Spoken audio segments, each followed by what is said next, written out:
பரலோகத்தின் கதவை தட்டணும். சுயநலமா நமக்காக மட்டும் ஜெபிக்க கூடாது. ஆண்டவரே, எங்க தெருவில் இருக்கிற எல்லாரும் ரட்சிக்கப்படணும், என் கூட வேலை செய்கிறவங்க எல்லாம் நன்மை பெறணும், ஆசீர்வதிக்கப்படணும், என் கூட படிக்கிறவங்களுக்காக உம்முடைய கதவை தட்டுகிறேன், அவங்க ரட்சிக்கப்படணும், ஆசீர்வதிக்கப்படணும்.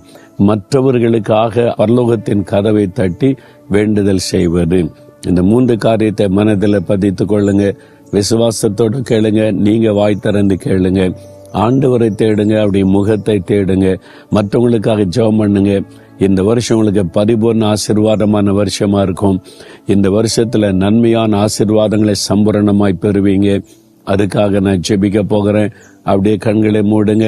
ஆண்டவரே, நாங்கள் விசுவாசிக்கிறோம், கேளுங்கள் கொடுக்கப்படும் சொன்னீங்க. இந்த மகன், இந்த மகள் இந்த வருஷத்துல இந்த நன்மை, இந்த ஆசீர்வாதம் எனக்கு, என் குடும்பத்தில், என் பிள்ளைகளுக்கு, என் ஊழியத்தில், என் வியாபாரத்தில், வேலையில வேண்டும்னு ஜெபிக்கிறாங்களே, அந்த காரியத்துல நீங்க அற்புதம் செய்யணும். நீங்க வாக்கு கொடுத்திருக்கீங்க, கேட்கிற எவனும் பெற்றுக்கொள்கிறான் என்று இயேசுவின் நாமத்தில் கேட்கிறோம். உம்முடைய பிள்ளைகளுக்கு அருளி செய்யும். உம்முடைய முகத்தை தேடினால் கண்டடைவீர்கள் என்று சொன்னீங்க. உம்மை தேடுகிற இருதயத்தை தாரும். உம்முடைய குரலை கேட்கிற இருதயத்தை தாரும். உம்முடைய பிரசன்னத்தை நாட உதவி செய்யும். உம்மோடு நெருங்கி வாழ்கிற அனுபவத்தை ஒவ்வொருவருக்கும் தாரும். நாங்கள் மற்றவர்களுக்காக